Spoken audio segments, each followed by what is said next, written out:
Olá, sejam bem-vindos a mais uma edição do Inteiro Teor. O programa da Justiça Federal da Primeira Região traz hoje como tema principal a gratuidade de justiça. Confira comigo. O TRF da Primeira Região entende que basta a afirmação de insuficiência de recursos para a concessão da gratuidade de justiça a um cidadão. TRF1 reafirma que o INSS pode cobrar do empregador benefício pago por acidente de trabalho fatal por falta de segurança. No item Entrevista, saiba mais sobre gratuidade de justiça. É a partir de agora. Fique com a gente.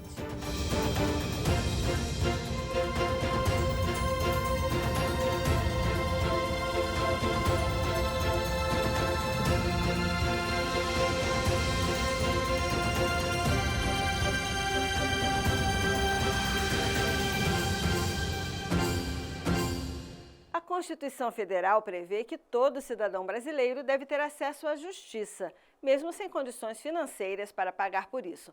Nesse sentido, além da assistência judiciária gratuita, geralmente oferecida pela Defensoria Pública da União, temos o instrumento da gratuidade de justiça, que é o tema da reportagem que você assiste a seguir com Renato Rosa.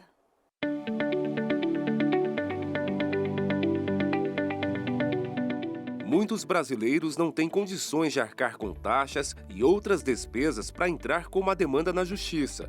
Em alguns casos, o pagamento pode colocar em risco a subsistência da família. O seu Áureo e a mulher Cláudia são produtores rurais em um projeto de assentamento. O casal tem medo de ser retirado da área porque houve uma chamada pública e eles não foram selecionados. O caminho agora é acionar a justiça. A gente está correndo atrás de um recurso público, porque tem desde 2012 que estou na área, né? A gente está ali tentando uma terra dentro de todos os requisitos especiais, né, e corretos.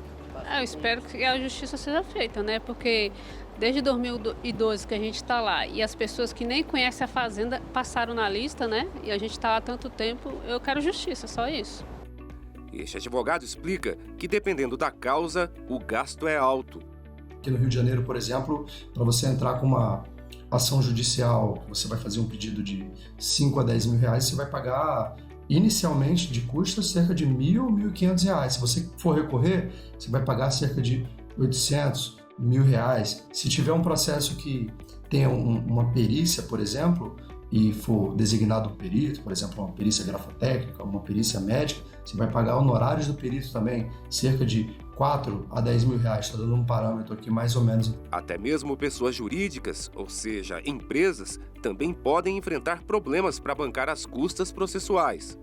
Para diminuir essa barreira, surgiu o Instituto da Gratuidade de Justiça, regulado pelo Código de Processo Civil em 2015.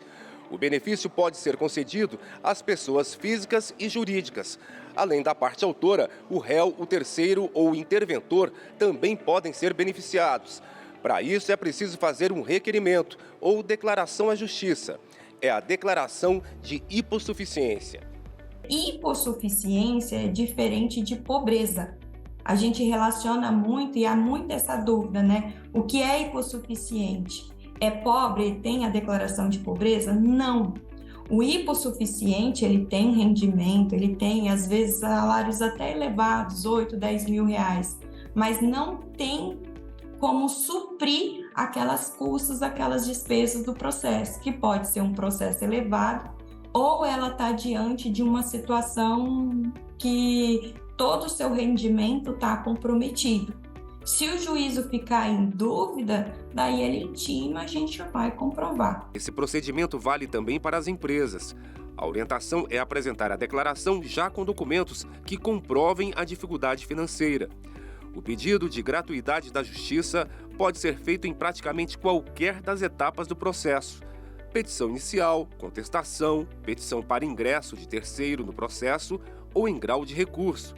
Ela pode ser requerida a qualquer momento dentro do processo, né? Bem comum logo no início ser requerida. A partir do momento que ela é deferida, concedida em favor daquela parte, que ele se torna um beneficiário da gratuidade da justiça, ela é válida até que seja revogada. Então, ela pode perdurar, né, várias fases. A gente pode estar dentro da fase de conhecimento, passar para a fase recursal, passar por uma fase de cumprimento de sentença, né, para a fase de execução em si desse processo de conhecimento. Então, ela perdura. Pode ser revogada? Sim. Quando? Quando se acaba aquela condição, né, de hipossuficiente. Autorizada a gratuidade de justiça, a parte estará dispensada de pagar taxas ou custas judiciais, selos postais, despesas com publicação na imprensa oficial, indenização à testemunha que for empregada, despesas para realização de exame de DNA, honorários do advogado, perito, intérprete ou tradutor, custos para elaboração da memória de cálculo, depósito para ajuizamento de ação e interposição de recurso, emolumentos notariais para efetivar decisão judicial. Se mesmo apresentando os documentos, o pedido é negado pela Justiça, pode ser necessário recorrer a uma instância superior. Por isso, casos assim chegam ao Tribunal Regional Federal da Primeira Região, como o de um servidor da FUNASA, Fundação Nacional de Saúde, que teve o processo extinto porque não recolheu as custas processuais, apesar de ter demonstrado a sua situação financeira. Ao analisar o recurso, o desembargador federal Daniel Paes Ribeiro, da 6ª turma do TRF1, aplicou o Código de Processo Civil, no sentido de que basta a afirmação de insuficiência de recursos por parte da pessoa física por petição simples para o deferimento do benefício. O relator destacou ainda que o deferimento de tal pedido não depende somente da renda auferida pela parte, mas também do grau de comprometimento da renda, de modo que os encargos judiciais não causem prejuízo ao sustento próprio. O colegiado decidiu acompanhar o voto do relator, no sentido de reconhecer o direito do autor e determinar o retorno do processo para ser efetivamente julgado na Vara Federal de origem. A cada ano, infelizmente, ocorrem milhares de acidentes que acabam causando incapacidade, invalidez ou morte de trabalhadores. O Anuário Brasileiro de Proteção de 2022 divulgou que em 2020 foram registrados mais de 445 mil acidentes de trabalho. O problema é que muitos desses acidentes estão ligados à ausência de cumprimento da legislação aplicada ao direito do trabalho. As normas de saúde e segurança do trabalho existem para garantir o bem-estar do trabalhador. O descumprimento dessas regras por parte do empregador pode ter consequências jurídicas graves, como a proposição de ações regressivas previdenciárias. Você vai saber como isso funciona com Madeleine Machado. Nem sempre, quando o empregado sofre um acidente de trabalho fatal, o Instituto Nacional do Seguro Social, INSS, deve ser o responsável por indenizar a família. De maneira geral, o regime da Previdência, ele dá o aparato para acidentes de trabalho, né? Por conta da contribuição mensal do empregado, da empresa. Porém, em alguns casos específicos, quando fica evidenciado a negligência ou a culpa da empresa, né? O INSS se vê no direito de reaver aquelas verbas dispendidas para pagamento daquelas indenizações. Foi exatamente por este motivo que o INSS recorreu ao Tribunal Regional Federal da Primeira Região, pedindo em ação regressiva o ressarcimento dos valores de benefícios pagos em razão da morte de um ex-segurado que trabalhava como vigia noturno e foi atingido por uma tora de madeira que deslizou do caminhão no momento do descarregamento. A ação regressiva, ela tem previsão legal na Lei 8.213, no artigo 120. Ela funciona como um instrumento de reaver valores pagos de benefícios de acidentes de trabalho que ocorreram por conta de negligência da empresa. Ou seja, o INSS, o Estado, não teria que despender aquelas verbas caso a empresa tivesse agido em observância com as normas previstas nas NRs ou na Lei de Consolidação dos Trabalhos. Para o desembargador federal Souza Prudente, responsável pela relatoria do processo, no relatório de análise de acidente de trabalho, ficou demonstrado que a empresa não adotou medidas básicas de segurança para a execução do serviço de descarregamento, tais como isolar o perímetro do equipamento, aguardar a presença da pá carregadeira antes de iniciar a soltura da tora e que o procedimento de segurança não foi devidamente seguido. cada procedimento na obra, existe uma norma e um procedimento a ser executado. Uma obra de grande porte, uma obra de uma empresa que segue todas as normas, geralmente você tem um técnico de segurança, um engenheiro de segurança, eles vão no local, antes de qualquer serviço de perigo, ainda mais um serviço de descarregar material, grua, entrada de algum veículo na obra, eles fazem todos os procedimentos necessários, eles já fazem uma averiguação da área toda, completa, e depois liberam o serviço.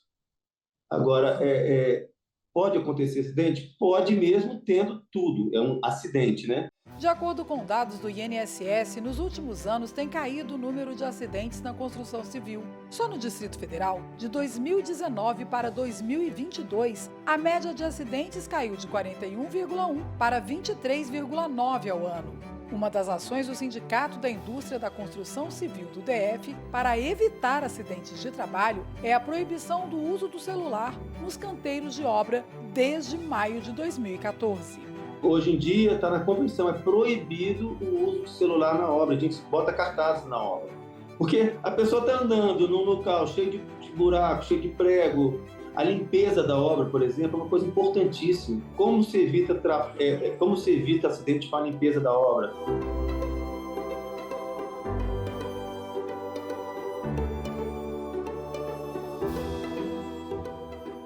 Agora, no IT Entrevista, saiba mais sobre gratuidade de justiça. E a gente vai detalhar mais esse tema com o advogado Tiago Villanova. Bem-vindo ao nosso programa, Tiago.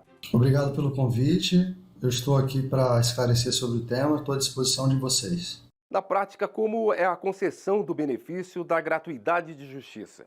Há uma presunção, se você não declara imposto de renda, se você é isento de imposto de renda, que você não tem uma renda. Eu entendo que isso já seria o suficiente, mas o juiz, em que pese seja apresentado um comprovante de que você é isento de imposto de renda, eles pedem para você apresentar a cópia da sua carteira de trabalho, por exemplo, o extrato bancário, cartão de crédito, enfim. E para as empresas? Com relação à pessoa jurídica, é importante esclarecer que é possível a obtenção da gratuidade de justiça também, desde que essa empresa comprove que ela está com dificuldade financeira e ela vai apresentar certamente os balanços patrimoniais, as declarações de imposto de renda dessa empresa e comprovar que ela não tem condições de arcar com as custas judiciais. Tiago, vale destacar que a situação financeira de quem aciona a justiça pode mudar no desenrolar do processo.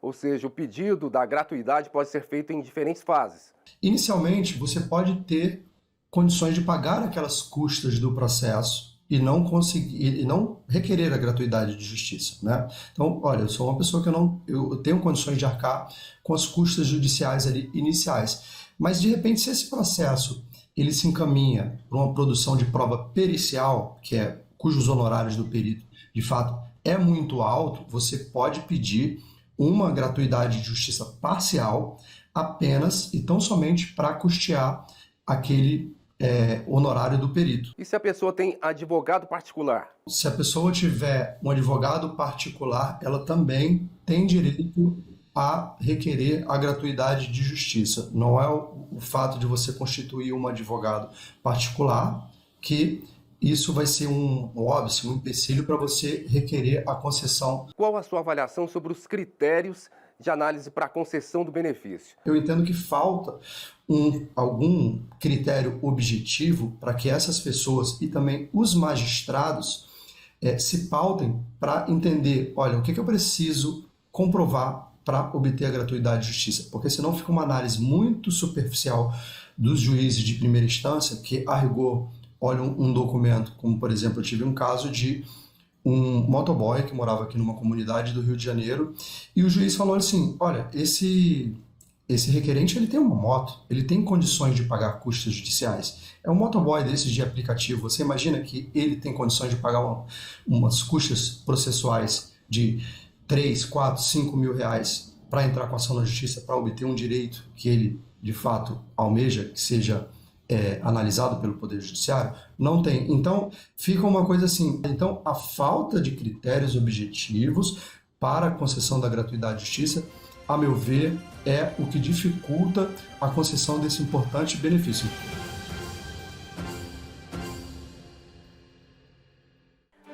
ficamos por aqui, mas você pode continuar acompanhando as novidades do TRF1 nas redes sociais, YouTube, Facebook e Instagram.